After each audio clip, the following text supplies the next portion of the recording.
What is going on, friends, and welcome back to the Minecraft Hub channel. So today we are looking at the mega base progress on Hermitcraft Season 8, and it's been a couple weeks since we looked at it, so there have actually been some new projects that have been started and some old projects which have gotten a lot of work done on them, so today we are going to check them all out.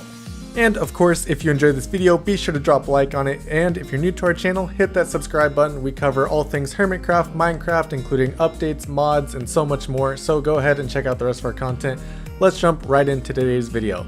So first up today, Hypno has actually started working on his base and he's built a giant mushroom. I think this base looks really good so far. He's done a great job of keeping a very natural design and not making it just a straight mushroom like they naturally spawn.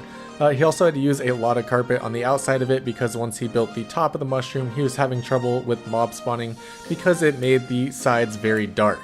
He has a lot of ideas about things that he wants to do with the mushroom, maybe creating windows out these sides, but he's also started work on the interior in his most recent episode, so hopefully we see what his actual plans are very soon. The inside of the mushroom is much bigger than it seems from the outside, and he has a lot of room to work with. Right now he's creating different platforms out of spruce wood and moss, and I think it looks really good so far. He's doing a great job of putting the interior together, and I can't wait to see the finished product.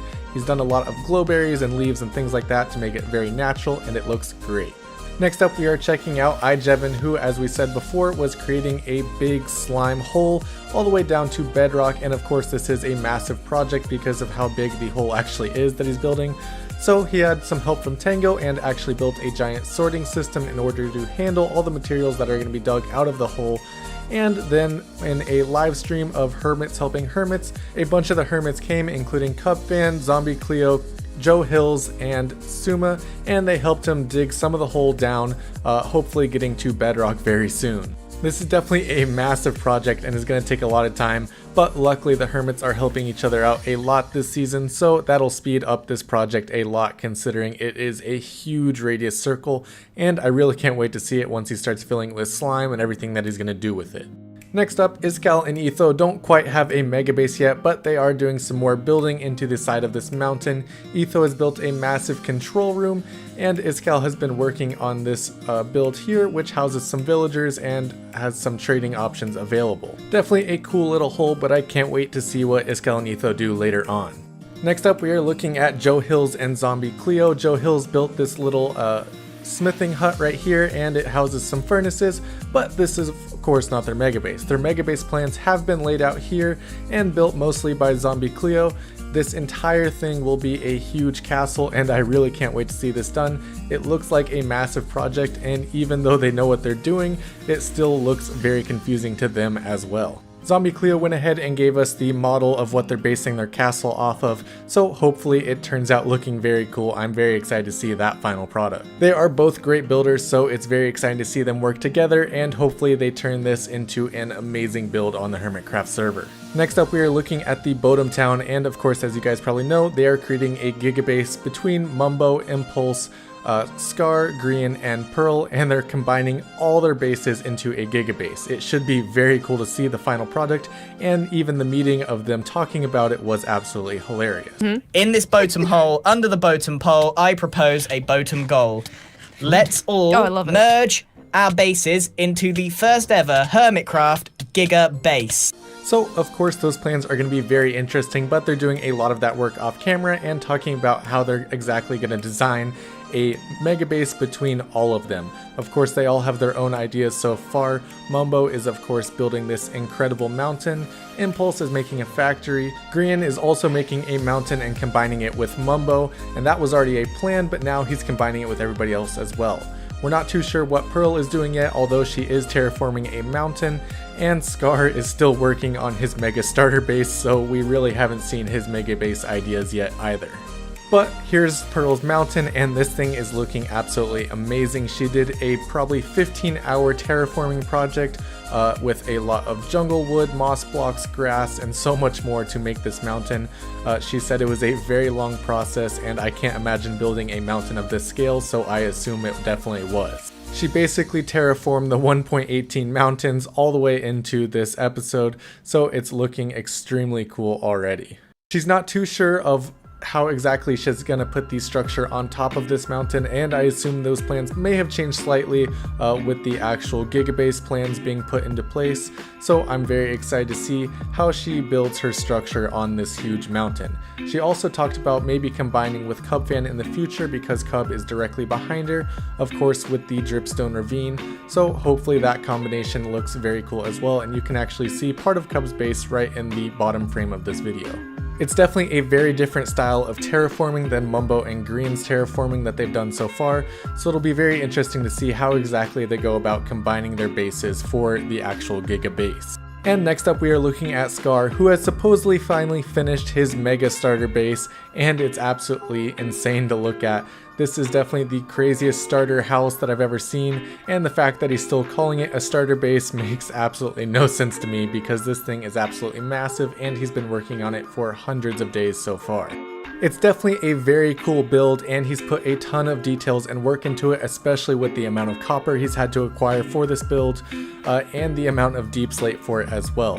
Scar has always been a huge consumer of resources, so it's interesting to see how many resources he uses even just for the starter base, and if this is his starter house, how big will his mega base be, especially now that it's being combined with the rest of the Bodum town people. And of course now we have to look at Green as well. He hasn't done as much progress as he would have liked to on his mega base yet, but right next to the G train here he has a huge mountain that he's planning on terraforming. He's already done the front of it and laid the ideas for the center of it, but he hasn't finished terraforming it yet, and neither has Mumbo if we're talking about the backs of their builds. And last but not least of the Bodum town people, we have Impulse, who has a huge factory and has done an incredible amount of work so far. This is probably the most developed megabase so far on the server, and he's already been putting a ton of work to it and actually taking it vertical already. After putting these smoke towers, or whatever you call them, on top of this building, he actually said that this side of the base is actually done. Of course, there's still a lot of base left to work on, and he'll have to combine it with Mumbo's and the rest of the bases as well, so this style should definitely be a very interesting feature to include with the rest of the bases, considering they're mostly terraforming projects so far. Moving on from the Bodum town, we have to look at Tango, who's making some huge moves inside of the terraformed mountain that BOO made. He's not too sure if this is even going to be his official base yet, but considering the amount of work he's doing inside of it, it's safe to say that he's probably going to be doing a lot more here. He dug out a huge section of land underneath the mountain and built an incredible statue named Fifi the Destroyer. This thing is absolutely terrifying and, as BOO said, absolutely disgusting. But this statue should be able to protect the Big Eye Club storage system that Tango has also built underneath Fifi the Destroyer. This is a huge storage system that is actually dwarfed by the statue that Tango built, but it should hold all the items that the Big Eye Club will need. Next up, we are looking at Tinfoil Chief, who is actually working on his mega base now and building up a huge tower on this section of the ocean that he's got marked off. His original idea of where to put it was moved because of where Green's was going to go, but now that he's got it set, he can build this thing up and actually reach the potential that it had when he started it back in Hermitcraft Season 7. This was the base that he was going to build then, but now he's working on it again because he didn't quite get to finish it, so it definitely should be very interesting to see the final product of this build. I'm super hopeful that he's able to get it done this season because I'm very excited to see the final design, and I can't wait for it to be finished later up this season. He's obviously switched up the design a little bit considering he's using deep slate, but as he said before, this was supposed to be the design of Season 7. He's just changing it up a little bit with the blocks he's actually putting down. Next up, Wells Knight has actually taken some time away from building all his farms and creating the Yes Wings Club to start work on his megabase. This is in his creative world, and he's kind of showing off what his idea for the megabase actually is. This is just the start of it. He's going to do a lot more, but he wanted to show off the idea that he's having currently, which is some bridges around a giant floating island, and he's fortunately started work on the Hermitcraft server by building the outline of the base. Having built floating islands before, I know that this is a very hard project and is going to take a lot of time, so I'm very excited to see the final product of this, and especially the final design plans that he has for what's going to go on top of it and around it.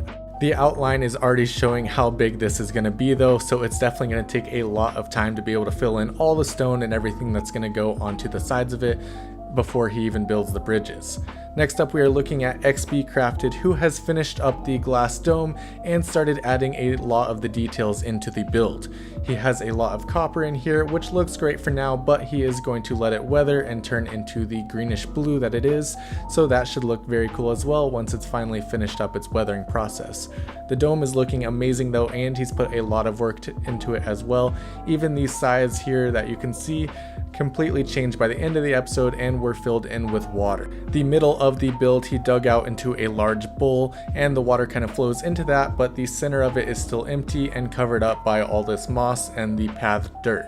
Next up, Cubfan has been doing a lot of work on the canyon lands, including creating a nether portal room, which he made mostly out of blackstone and deep slate, but it's looking amazing so far. He's filled in these sides with lava to give it a real nether feel and make it a very dark and scary room, but it's very safe still because it has all the chains keeping you from jumping straight into the lava. He's keeping a similar dark nether theme throughout his whole base, and he actually built a super smelter as well, which should take care of all of his smelting needs. In his latest episode, he turned this whole room into a Soul Sand Valley theme, which is looking very cool, so I'm very excited to see the final product of the canyon lands, especially if he decides to combine his base with the back of Pearl's base, but we'll have to wait until Pearl's base is actually finished before anything like that can happen. Last but not least, today we are looking at Gemini Tay's Woodland Palace, and this thing has come a long way since the last time we looked at it a couple weeks ago.